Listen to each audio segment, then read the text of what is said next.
Welcome back. And as the world appears headed for the hottest July ever on record, governments and the WHO issued warnings as vulnerable parts of the population probably looks like they're going to suffer. And to shed more light on this topic, we're joined by climate change consultant Dr. Said Nasr. Good morning, Dr. Nasr. Good morning. My name is Said Sabry. Come again, please. My name is Dr. Said Sabry. Okay. Nasr is the family name at the end. Okay. Good morning, Dr. Sabry. Good morning.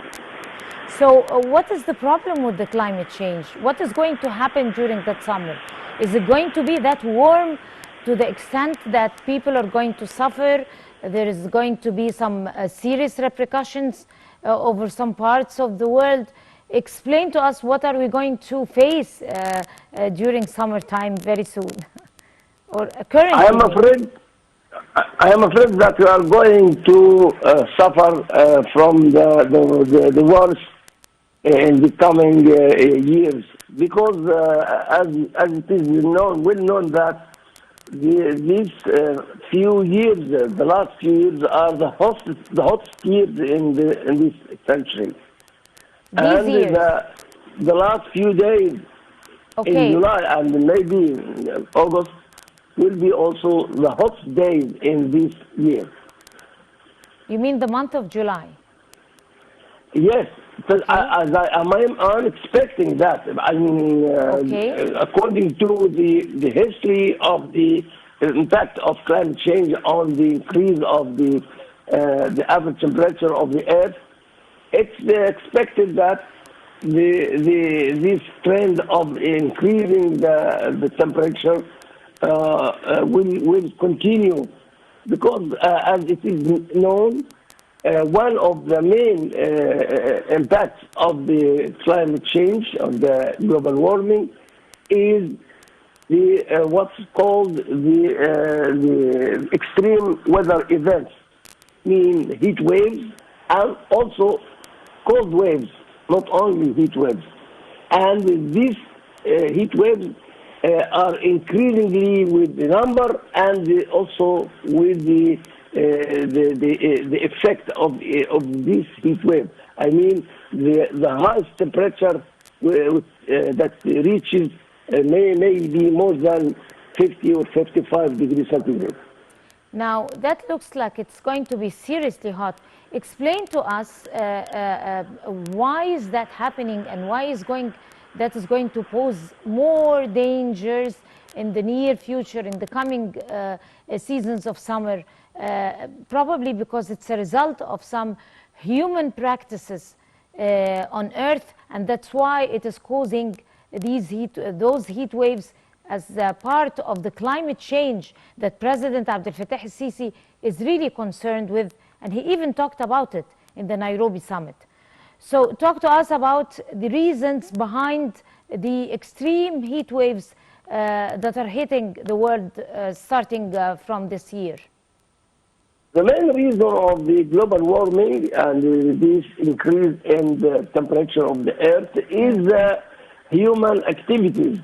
Exactly. Since the middle of the 18th century and the invention of the engine and also the exploration of the fossil fuels like oil, gas, and also coal, and uses these materials to generate the energy, the concentration of some types of gases, among which is the carbon dioxide and methane and nitrous oxide, which are the main products of the use of the fossil fuel to generate energy. This generation into the air, the concentration of which is increasing by the time until they work as a tent, and what we call it the greenhouse, meaning that they absorb the heat and then they re-emit the heat again into the air, into the surface. And by this way, the temperature of the air is increasingly and cause what we call imbalance of the energy, and the energy imbalance of the air means sometimes we have extreme events like Nino and like the sandstorm, the dust storm, the heat waves, the cold waves, all types of weather extreme events that dramatically affect the activity of the humans, like the agriculture productivity, the health, and also increasing the sea level rise, which can affect the low area, small island states, all the low areas in the different countries that are have coastal zones with the oceans or with the different seas. Right.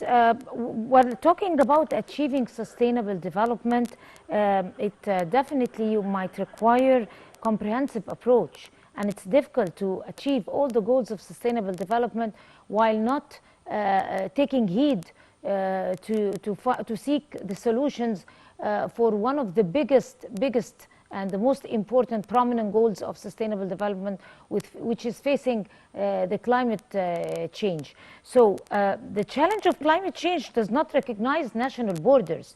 I mean, it threatens life on the entire planet. Whatever is practiced in one country or one continent out of economic greed, out of eradicating the forests, out of eradicating the endangered species, whatever you name it, is going to have its repercussions on other parts in some other continent. Do you agree or no? And what is the solution, or what could be the best ways to be able to avoid those dangers that are going to be posed in the near future? The Climate Change Convention, in fact, has good principles. And this means that all the countries all over the world should unify and should unite to combat this global problem. And unless these countries, all the countries, by the lead of the developed countries, I mean the industrial countries, which are the main cause of, historically, the main cause of the climate change due to the excessive emissions, carbon emissions from their facilities and activities in their countries, by the lead of them. And also, this comes through reducing their emissions, reducing their activities by using renewable energy and by using clean energy sources, and also at the same time assisting the developing countries, which are not the reason of that problem, and their role is very, very minor. And the developed countries should help and should assist the developing countries by financing and by giving them soft loans and making it easy to access to the finance, and also the technology transfer and training and capacity building of these developing countries to acquire and to use these clean energies. In fact, there is a mistrust between the developed countries and the developing countries for the time being, and that's why the global efforts are not coming to the optimum cooperation, because the developed countries did not until now fulfill their commitments, and also the developing countries couldn't until now to share the global efforts to combat climate change, because they haven't they are suffering from the climate change impacts, and at the same time they haven't received the sufficient assistance and the sufficient cooperation from the developed countries. Right. As we are talking about the heat wave and talking about the month of July, it's going to be put on Guinness record for the hottest July ever for years and years.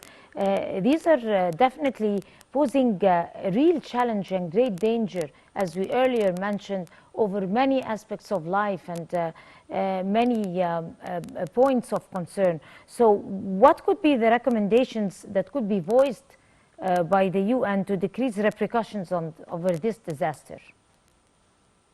I think the main recommendation, because these recommendations are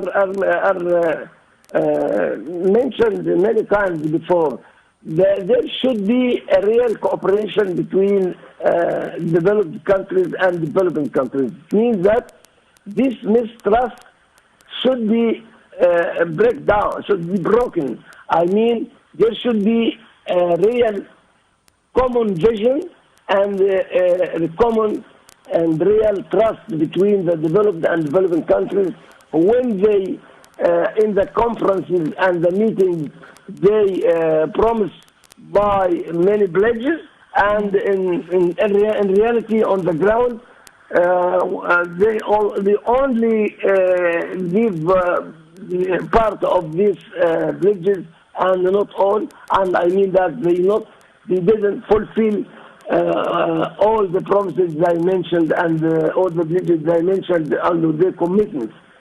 The developed countries should take this issue seriously, and they should fulfill their commitment completely, as mentioned in Paris Agreement. Since in the deal in Paris Agreement in 2015, which was seriously addressing the way, and we should cooperate all the countries, the developed and developing, and we are going to review this module of cooperation. In fact, until now, we are in 2023. The problem is still in the same position, maybe with some increase in the ambition and with some increase in the cooperation. But the problem and the causes of the climate change is increasingly very, very quickly, very rapid. That's why the rate of cooperation is very, very slow in comparison to the rate of worsening of the impacts of climate change. Exactly. Of course, Dr. Said Sabry, the climate change consultant. I'd like to thank you so much, and you have a good day. And by this, we come to the end of this edition of The Breakfast Show. Many thanks to all of you. Until we see you again tomorrow morning, that's a goodbye.